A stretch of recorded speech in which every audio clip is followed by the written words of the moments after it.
en términos globales, ¿sí? La idea de ACT es trabajar la flexibilidad psicológica a partir del concepto de evitación experiencial, que aúna dos conceptos muy importantes desde el punto de vista del análisis funcional y de la conducta en general, de la ciencia de la conducta en general, que son el escape y la evitación propiamente dicha. Evitación experiencial se toma en un sentido amplio, pero el escape es en relación a la presencia del estímulo aversivo, ¿no? Y la evitación tiene que ver con las conductas evitativas que se anticipan a la presencia de ese estímulo aversivo. Por ejemplo, escapo del león o del perro cuando lo tengo adelante. Evito pasar cerca del zoológico o evito pasar cerca de la casa donde vive el perro, armando toda una serie de estrategias de evitación conductual para no encontrarme con el estímulo aversivo. Por eso hablamos de evitación propiamente dicha. Las dos cosas forman o están incluidas en la evitación experiencial de la que hablamos en ACT, ¿cierto? Un pequeño resumen de los procesos de ACT. Esto no pretende ser una clase de ACT, pero sí lo que pretendo es que puedan ver cómo el análisis funcional está detrás del modelo de ACT, dándole forma, ¿no? Como habíamos dicho a lo largo de la clase también. En ACT tenemos la aceptación, la difusión cognitiva, el contacto con el presente, los valores, la acción comprometida y el yo como contexto, que son los procesos que los autores definen como los procesos centrales que en su combinatoria dan como resultado el aumento o el descenso de la flexibilidad psicológica, ¿sí? En positivo, la aceptación, el contacto con el presente, los valores, la acción comprometida, el yo como contexto o toma de perspectiva y la difusión cognitiva, o sea, la toma de distancia de los pensamientos y de la rigidez en relación a los pensamientos, a la fusión a los pensamientos, favorecen la flexibilidad psicológica, ¿sí? Por el otro lado, podemos pensar en el Hexaflex. Esto es el modelo del Hexaflex, que es uno de los primeros modelos con los que se conceptualizó lo que serían los procesos fundamentales de ACT. También podemos pensar en el InflexAX, que sería el opuesto, viendo cuáles serían estos procesos cuando funcionan de una manera que justamente atentan contra la flexibilidad y favorecen la inflexibilidad, ¿no? La fusión al pasado o al futuro, conceptualizados, o sea, a los pensamientos que tienen que ver con el pasado o con el futuro, sobre todo en términos de consecuencias negativas o de experiencias pasadas negativas. La falta de claridad en valores, que hace que sea muy difícil plantearse esos objetivos a largo plazo y que influyan sobre el presente, como ya expliqué en términos de valores. La falta de activación conductual o la inactividad persistente, que hace que la persona se aleje de la posibilidad de los cambios. El apego al yo conceptualizado, que en lugar de favorecer la perspectiva y la distancia sana respecto de lo que uno experimenta y piensa sobre sí mismo, lo que hace es fusionarse a esas conceptualizaciones sobre sí mismo y comportarse de manera rígida en relación a eso. Por ejemplo, la persona piensa, soy un tonto, y termina haciendo el tonto, por decirlo de alguna manera, sin quererlo, por el solo hecho de estar demasiado fusionado a ese tipo de pensamientos y terminar confirmándolos a partir de su conducta, ¿no? La fusión cognitiva tiene que ver con esto, con estar fusionado a los pensamientos en general, incluyendo también en alguna medida los del yo conceptualizado, y la evitación experiencial es justamente el alejamiento sistemático de la experimentación de las experiencias tal cual ocurren, por lo tanto, alejarse de la aceptación como tal, ¿cierto? Ahora bien, acá viene la parte interesante. Acá tenemos los procesos en negativo pero para entender cómo se relacionarían con la conducta problema, ¿sí? Entonces, lo que hice acá es plantearles el hexaflex con todos los procesos, el inhexaflex en realidad, el negativo, el inflexahex, depende de cómo lo den vuelta. En negativo y ubicar qué elementos funcionales o qué conductas o qué estímulos iríamos a buscar a cada polo del hexaflex, haciendo a través del hexaflex un análisis funcional. Por ejemplo, de este lado, en la evitación experiencial, van a aparecer los estímulos aversivos, por eso los punishers, los estímulos aversivos, los castigos, y la evitación experiencial va a estar relacionada con eso. Entonces acá ya hay una punta para el análisis funcional. ¿La persona está cursando una enfermedad u otro malestar orgánico? Esto tiene que ver con la evitación experiencial de la parte más de las disposicionales, ¿sí? Estímulo o evento. El evento es un condicionado o un estímulo discriminativo, ¿sí? Esto lo vamos a encontrar acá.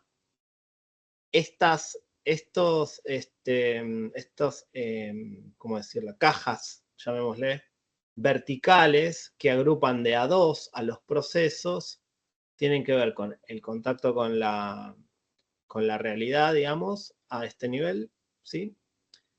Y acá también, y aquí del lado de la parte conductual. Esto es como la parte más del contacto con la realidad y los pensamientos. Esto tiene más que ver con la conciencia plena y la conciencia del sí mismo, y esto tiene más que ver con la parte de la conducta sobre el mundo real. Centrado, abierto y comprometido sería presente, en contacto con la experiencia y el momento presente, y dispuesto a actuar, vendría a ser, ¿no? En función de los valores. Entonces, de este lado nos vamos a encontrar con la parte más experiencial, que esto tiene más que ver con la parte de las respondientes, las emociones, las experiencias internas, la parte orgánica, las disposiciones. También van a estar los condicionados o los discriminativos o desencadenantes. Y en la fusión cognitiva, además de la fusión a los pensamientos y el lenguaje, van a estar las reglas también, ¿no? Bien. En relación al momento presente, también va a estar la relación a los eventos, objetos, a las experiencias, pero sobre todo a el aquí y ahora, ¿sí? También puede aparecer todo lo que tiene que ver con los condicionados respondientes o los discriminativos a este nivel también. Y de este lado, del lado del yo conceptualizado, vamos a tener un seguimiento de reglas, pero acá al nivel de la narrativa personal de la historia de aprendizaje. ¿Quién me digo que soy y quién creo que soy en relación a mi propia historia? ¿Sí? Por supuesto, esto es, si ustedes no conocen previamente el modelo de ACT, es difícil que esto lo capten a la primera. La idea de esto, más bien, es que se lleven un pantallazo general y cuando repasen el modelo de ACT o lo aprendan por primera vez, vuelvan a este esquema y digan, ok, ahora voy relacionando el modelo con el análisis funcional. Lo que estamos ubicando son los elementos del análisis funcional en correlación con el hexaflex para clarificar cómo las diferentes partes del hexaflex y los procesos que están descritos en el hexaflex, en definitiva, tienen como telón de fondo algún elemento del análisis funcional. Por ejemplo, en el tema de la claridad de valores va a estar presente la historia de aprendizaje, van a estar presentes las consecuencias a mediano y largo plazo, por el lado de los costos y por el lado de estas consecuencias a largo plazo que tienen que ver con los valores, los eventos privados también. Cuando una persona está comprometida, siente el compromiso emocionalmente también. Valorar se hace identificando los valores en términos verbales, pensando en ellos y pudiendo en el mejor de los casos enunciarlos, pero los valores se sienten si la persona no está conectada emocionalmente con aquello que supuestamente considera sus valores, no son valores, son simplemente reglas. Los valores se sienten, se viven, no solamente se enuncian, no solamente se dicen, se viven, ¿sí? Y de este lado tendríamos la inactividad persistente, la impulsividad y la evitación, obviamente conectada con la evitación experiencial por el lado de este eje de acá, del hexaflex, y de este lado tendríamos las funciones relacionadas a el reforzamiento negativo por el lado del alivio del malestar, porque por este lado, por la inactividad que mantiene en una posición, digamos, de no encuentro con las experiencias, la impulsividad al hacer las cosas de manera impulsiva, pero no conectada con la experiencia tal cual ocurre y con los valores, o la evitación lisa y llana, opera todo un repertorio conductual sostenido por reforzamiento negativo, ¿sí? Y ahí hay algunas preguntas clave que les pueden servir. ¿Qué ocurre inmediatamente antes de la conducta B? La conducta problemática en realidad podría estar en cualquiera de los extremos. Por ejemplo, fusionarse podría ser la conducta problemática, la evitación en sí misma o el alejamiento de la experiencia podría ser la conducta problemática, la falta de apertura al presente también, o sea, en todos los puntos hay conductas problemáticas a ser identificadas, pero la función la vamos a ubicar por el lado de refuerzo negativo, alivio del malestar o evitación del malestar por este lado, ¿no? Bien. Y después, bueno, visto en positivo, lo mismo, pero por el lado de las conductas a aumentar. Aumentar el contacto con los valores, la acción comprometida, en fin, todo esto, ¿sí? Y en lugar de pensar en refuerzo negativo predominantemente, vamos a pensar en refuerzo positivo, porque a medida que hay clarificación de valores y acción comprometida, lo que va a aparecer es justamente el comportarse en la dirección de lo apetitivo, lo valioso, lo importante, y esas conductas van a estar siendo reforzadas por la relación a esos valores, ¿sí? Como expliqué hace un rato. Bien, esto con el hexaflex. Es como un mapa de dónde encontrar los elementos del análisis funcional en el hexaflex, ¿sí? Bien. Después tenemos la matrix, que también es otro modelo de conceptualización de caso y análisis del caso y todo lo demás que tenemos en la terapia de aceptación y compromiso, que también, por un lado, ubica el contacto con la realidad a través de los sentidos, la acción comprometida, las direcciones valiosas, la conducta de acercamiento, la conducta de alejamiento, las experiencias internas a nivel de lo mental, las conductas evitativas y los eventos aversivos. ¿Y cómo funciona la Matrix a grandes rasgos? No pretendo que esto sea una clase de la Matrix, es para simplemente que se lleven un pantallazo de por qué y cómo ubicamos el análisis funcional en la relación con ACT. Sería, la experiencia de los sentidos es el contacto con la realidad, la conciencia plena, etc. El notar es la conducta principal que nos pone en relación al momento presente, ¿sí?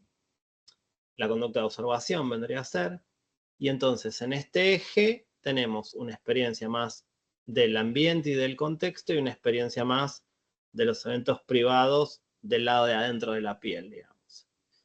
Ahora, a este nivel más de las experiencias internas puede aparecer eventos aversivos que no queremos sentir, experiencias que no queremos atravesar, y entonces ahí se activa probablemente el impulso a alejarse de esos eventos aversivos privados a través de conductas evitativas.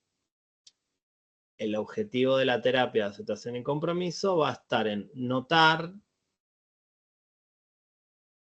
observar que todo este impulso a evitar empieza a aparecer, visualizar el costo que implica alejarse, porque alejarse es alejarse de todo esto, evitando, pero también es alejarse de lo importante todo al mismo tiempo. Entonces, lo que vamos a hacer es favorecer las acciones comprometidas a la vez que lo hacemos relacionándolos con los valores para que esa motivación a actuar en la dirección de las acciones comprometidas, acercándose a eso valioso, aumenten. Y acá también podemos hacer las mismas preguntas que teníamos en el Exaflex y las mismas cuestiones que teníamos en el Exaflex, relacionándolas con el análisis funcional en los diferentes polos de la Matrix. Es básicamente lo mismo porque en definitiva la Matrix es un resumen del Exaflex de una manera más simplificada, ¿sí? Entonces, acá tenemos los estímulos condicionados y los discriminativos, o sea, los antecedentes. Acá tenemos las experiencias privadas, acá tenemos los aversivos, las conductas evitativas, las B, que están de este lado, o las B del lado de la acción comprometida, a disminuir, a aumentar. Acá tenemos el análisis funcional y las preguntas que nos esclarecen a dónde está el refuerzo negativo, que tiene que ver con el alivio del malestar, justamente a través de la evitación, y de este lado, el refuerzo predominantemente positivo en relación a las direcciones valiosas, ¿sí? Es lo mismo, ordenado de una manera diferente, pero responde también al análisis funcional que estuvimos viendo desde el principio de las clases. ¿Cómo vamos hasta ahí? Obviamente esto que les acabo de decir, para que lo puedan entender en detalle, tienen que conocer el modelo de ACT previamente, porque en realidad es como comprender el modelo de ACT a la luz del análisis funcional, o la recíproca también se cumple, observar cómo detrás del modelo de ACT está el análisis funcional ordenando toda la información. Lo que pasa que, bueno, obviamente para hacer esa ida y vuelta tienen que conocer un poco del modelo de ACT, ¿no es cierto? Bueno, ahí lo que sería la relación entre ACT y el análisis funcional, ¿sí? Después, en DBT es mucho más obvio todo esto. ¿Por qué?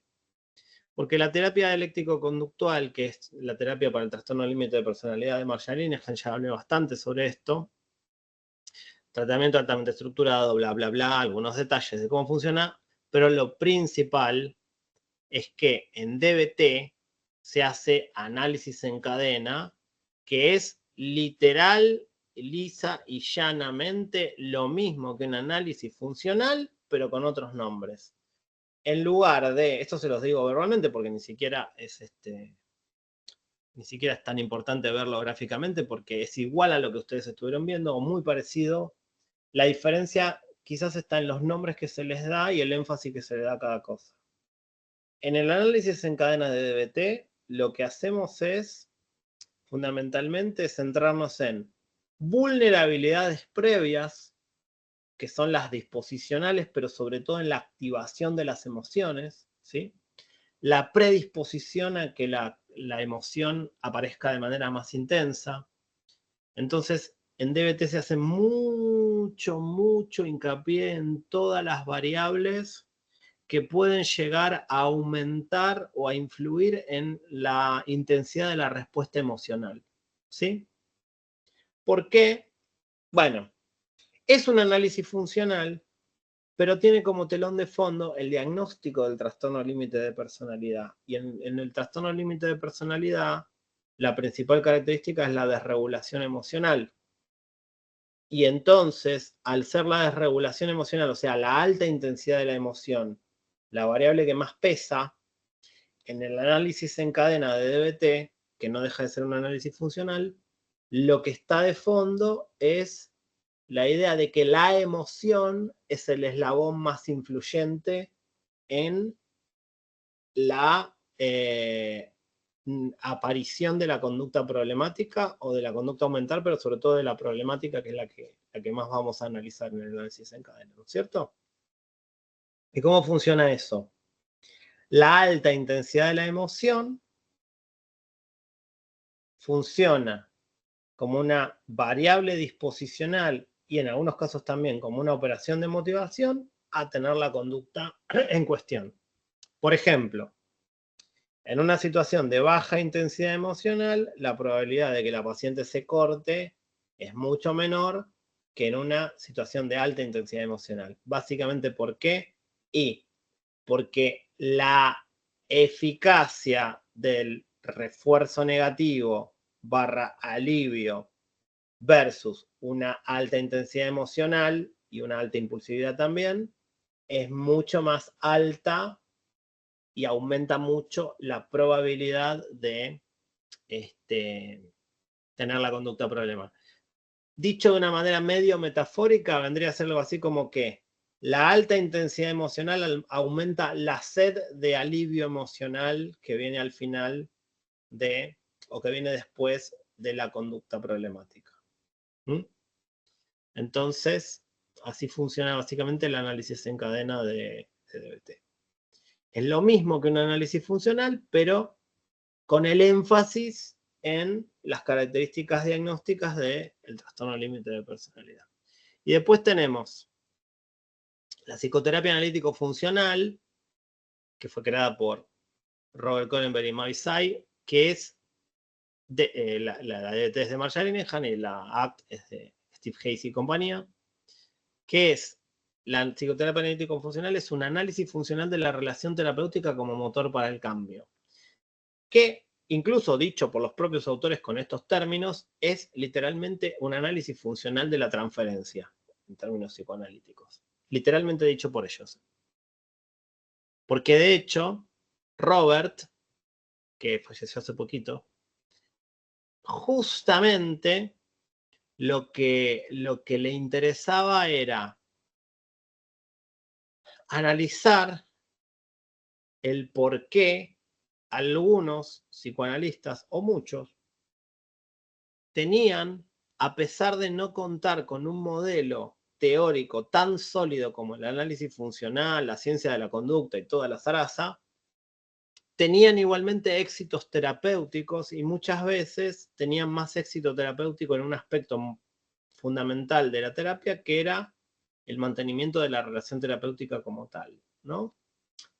Los terapeutas de conducta de la primera generación eran extremadamente efectivos en un montón de presentaciones clínicas o diagnósticos, como las fobias específicas, los trastornos de ansiedad y cosas por el estilo, pero el problema que tenían las primeras generaciones, digamos, de terapeutas de conducta era que tenían bastante abandono de tratamiento por el tema de estar demasiado orientados al cambio y no darle tanta relevancia a la relación terapéutica como al mantenimiento de la relación terapéutica como un objetivo fundamental de la terapia, para que la terapia continúe, para que la terapia como tal no se caiga por esto, ¿no? Por el no establecimiento de una buena relación terapéutica, un buen rapport, dicen algunos autores también. Entonces, Robert observó esto y dijo, bueno, tenemos todo lo que es la base conceptual del análisis funcional y la modificación de conducta. ¿Por qué no lo usamos para pensar y para entender cómo es que funciona lo que funciona? Que es un poco lo que les decía hace un rato de que los conductistas no inventamos nada, sino que vamos a investigar cómo funciona lo que funciona para poder aplicarlo directamente, ¿no? Entonces, investigó en relación a esto de, la pregunta que se hizo es, ¿por qué algunos psicoanalistas son efectivos? Y ahí es que analizó funcionalmente la relación terapéutica y transformó ese análisis en un modelo de terapia, ¿sí? Un modelo de terapia que se basa en 3 grandes movimientos, que es elicitar conductas respondientes, evocar conductas operantes y administrar consecuencias que tienen que ver con bloquear las conductas problemáticas y reforzar las conductas deseables, que son las que tienen que ver con los objetivos de terapia. O sea, un procedimiento de modificación de conducta hecho y derecho, digamos, ¿no? ¿Mm? Bien. Elicitar conductas respondientes, estímulo-respuesta, que tiene que ver con elicitar sobre todo las conductas, las respuestas más emocionales del cliente, ¿sí? Y después evocar conductas operantes, ABC, poniendo en juego los estímulos antecedentes que pueden hacer aparecer esas conductas operantes en el contexto de la terapia, ¿sí? Es literalmente aplicar el análisis funcional a la relación terapéutica y a la modificación de conducta en la relación terapéutica, en el diálogo y en la interacción con el paciente. Pero bueno, el objetivo es evocar las conductas de manera, acá, la conducta verbal o no verbal del terapeuta puede funcionar como discriminativo, o sea, antecedente. El objetivo es evocar las conductas del sujeto de manera activa para poder introducirlas en sesión, que ocurran en sesión para poder trabajarlas, haciendo una modificación de conducta que tiene que ver con administrar esas consecuencias, ¿sí?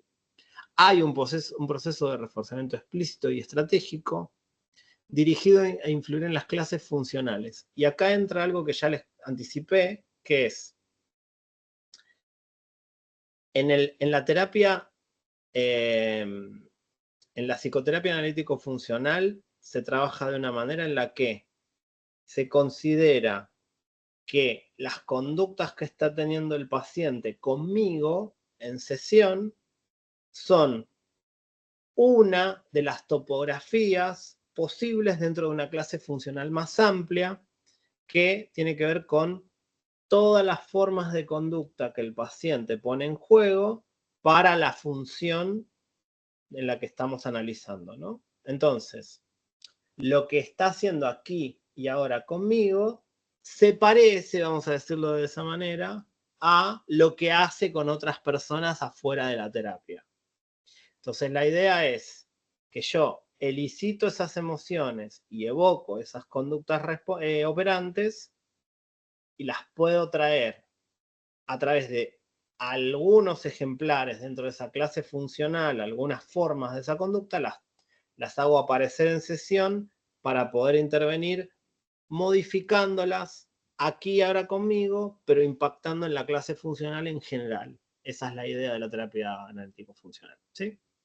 Y bueno, tiene ciertas reglas que, bueno, ya son propias del modelo, que tienen que ver con encontrar las conductas clínicamente relevantes, evocar las conductas clínicamente relevantes deseadas, reforzarlas, discriminar esos efectos, o sea, generar que la persona pueda comprender e identificar y nombrar y notar cómo fueron esos efectos y apoyar la generalización fuera del espacio de la terapia, las 5 reglas de FAP. Bueno, por supuesto que esto no es una clase sobre FAP, ahí tienen algunos ejemplos clínicos, no los vamos a llegar a ver, pero son los mismos que la otra vez, ¿sí? Algunos ejemplos clínicos psicotianos, algunos son los mismos, otros no, pero lo que me importaba era que se lleven un panorama de cómo en los diferentes modelos de terapia de tercera generación, que elegí estos 3, hay algunos más, el análisis funcional está presente dándole forma, en algunos casos, a una parte del modelo.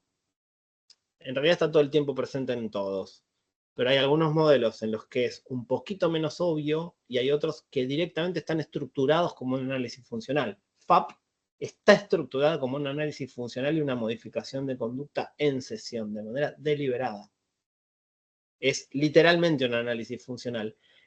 FAP, la terapia analítico, la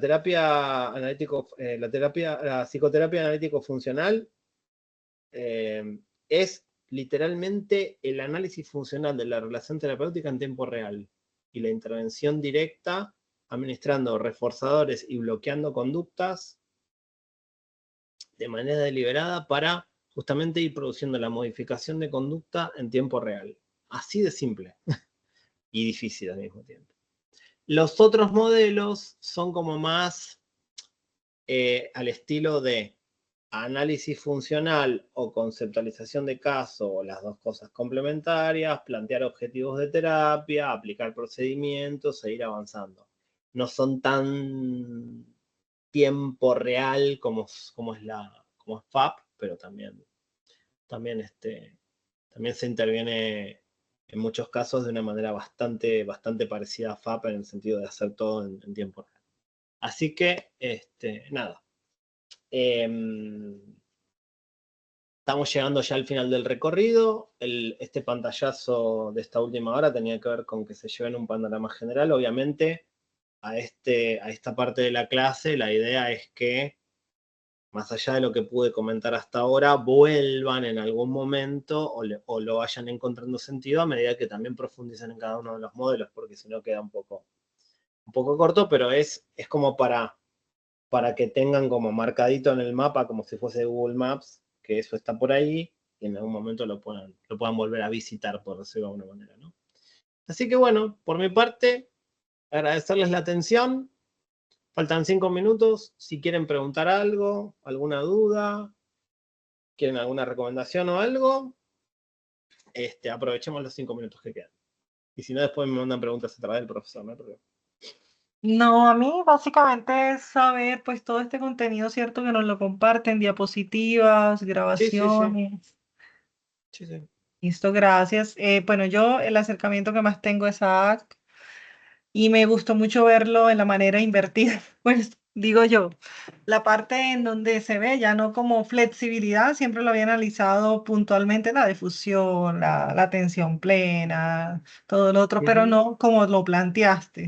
O sea, cómo se ujú, ve el análisis funcional de esa manera en cada uno, pues en ujú, general y en cada uno. Entonces me pareció muy interesante esa parte. Obviamente hay que ir a leer, repasar, pero ujú. gracias por la Bueno, información.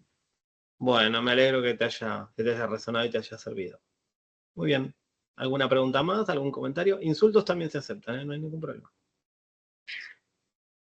Bueno, buenas noches, profe. No, de verdad, agradecerte muchísimo. Yo creo que la explicación, pues, hablo por mí, muy clara, muy completa, bastante información, pero supremamente sustanciosa. De verdad que te lo agradezco enormemente porque, pues, una cosa es lo que uno va aprendiendo, lo que uno va leyendo, pero volver a retomar definitivamente algunos conceptos ya vuelve a dar mucha más claridad para el proceso que tengamos como terapia y pues para el abordaje que también sigamos pues como brindando a nuestros pacientes o por el cual nos queramos ir un poco más allá, ¿no? Entonces, de verdad agradecerte muchísimo por este espacio, por toda la explicación y fue sumamente clara. Muchas gracias. Ujú. Bueno, me alegro que sea así, me alegro que sea así. Y la idea, bueno, yo ya se lo había dicho en la primera clase incluso. La idea de todo esto es, primero que se lleven como, que les pique el bichito de estudiar un poco más de análisis de conducta y de análisis funcional, eso seguro. Ir un poco más a los clásicos, que ayuda un montón. Este, y por otro lado, estoy bastante convencido de eso que les decía, de que si, o sea, esto es medio como verle el truco al mago, digamos, ¿no? Pero en alguna medida esto de entender qué hay detrás de escena de los modelos ayuda, por un lado, a comprenderlos mejor porque uno entiende realmente cómo fueron construidos y puede entender que lo que tiene adelante es un ejercicio o una intervención que está diseñada de esa manera, con un sentido, pero también con un fundamento, pero sobre todo, porque ahí es a donde se marca la diferencia como terapeuta, poder construir las intervenciones para cada paciente. Y eso si uno no conoce las bases conceptuales, no lo puede hacer, ¿no? Y si uno no lo puede hacer, en algún momento se va a encontrar con que el manualcito se queda corto. ¿Mm? Y las intervenciones no alcanzan. Es así. El manualcito se queda corto bastante rápido en realidad. ¿Mm? Bastante rápido. Así que bueno. Espero que les haya servido. No sé si hay algún comentario más. Y si no, Sí, bueno, excelente el curso. Realmente conseguí lo que venía a buscar en el curso. Muy ujú. bueno la primera parte de ponernos en el marco teórico de lo que es la terapia conductual. Eso es excelente, me pareció muy buena idea y bueno, no estoy sumamente satisfecho y gracias por todos tus conocimientos y compartirlos con nosotros. Bueno, me alegro que te haya servido. Agradezco también tu participación, que fue muy activa. Así que muchas gracias también por eso. Por supuesto del resto también, pero vos tuviste como esa cosa de aportar y estar ahí presente, que estuvo bien. Así que agradecerlo también. Y bueno, un comentario más y si no, vamos cerrando. Karen está con la mano levantada. Karen, estás en silenciada.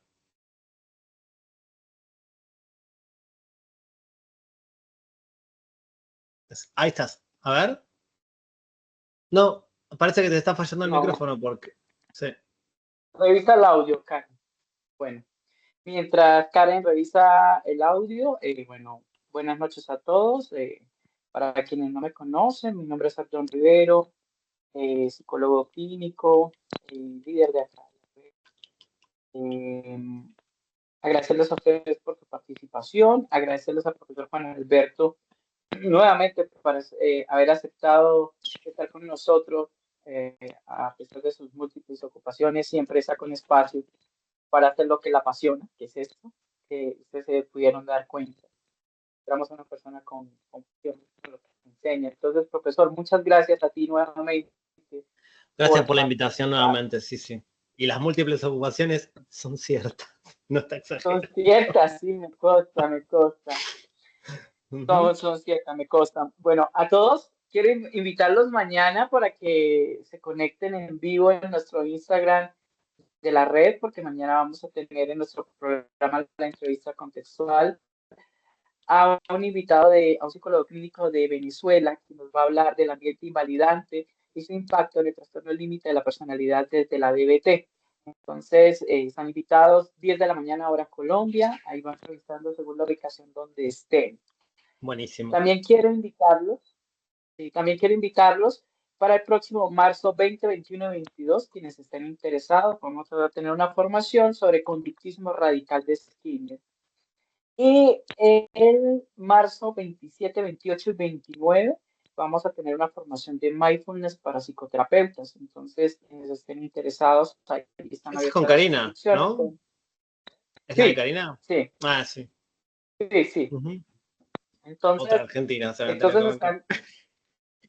Sí, sí. Y a mí me encanta que Argentina esté tan activa con nosotros porque salir de esa corriente en la que venían y que ahora están tanto volviendo a las raíces y estando más en lo contextual nos fascina. Eso es un tema que inclusive lo hemos hablado entre colegas. Entonces, decirles a ustedes que nada, nuestra página web está activa, nuestras formaciones, nuestros encuentros, cada 15 días tenemos un invitado a un experto de manera gratuita que nos habla a partir de una terapia. Ya tenemos confirmados hasta julio de este año. Entonces, cada 15 días nos vamos a dedicar con un tema frente a estos temas tan importantes de las terapias basadas en la evidencia.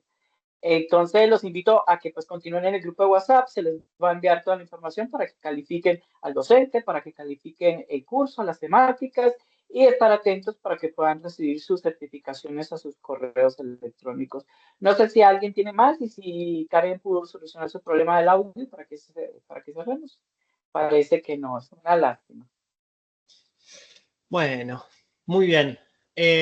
Por si tienen ganas de seguirme, me siguen en redes, es @JAG, que son las siglas de mi nombre, psico con la P, ¿no? PSICO como psicología. JAG, psico, todo junto. En todas las redes es el mismo. Así que si me quieren seguir por ahí también, en un momento. Tengo Instagram, Facebook, ¿qué más? Instagram, Facebook y Twitter, no me acuerdo si tengo, creo que sí. Pero bueno, Instagram y Facebook seguro. Lo que más activo tengo es Instagram en este momento. TikTok, no, ya me pasó el cuarto de hora. Por acá. Estoy medio viejo para TikTok. No, en algún momento voy a tener, pero no le encuentro la vuelta todavía. @JAG Psico, todo junto. PSICO, ¿sí? Toda una sola cosa. Así que bueno, un gusto haber compartido esta clase con ustedes. Nuevamente, gracias por la invitación y nos estamos viendo en cualquier momento. ¿Sí? Un abrazo grande. A descansar. Descanso a todos. Hasta luego. Nos vemos. Chao, chao. Gracias, Un chao. gusto. Chao, chao.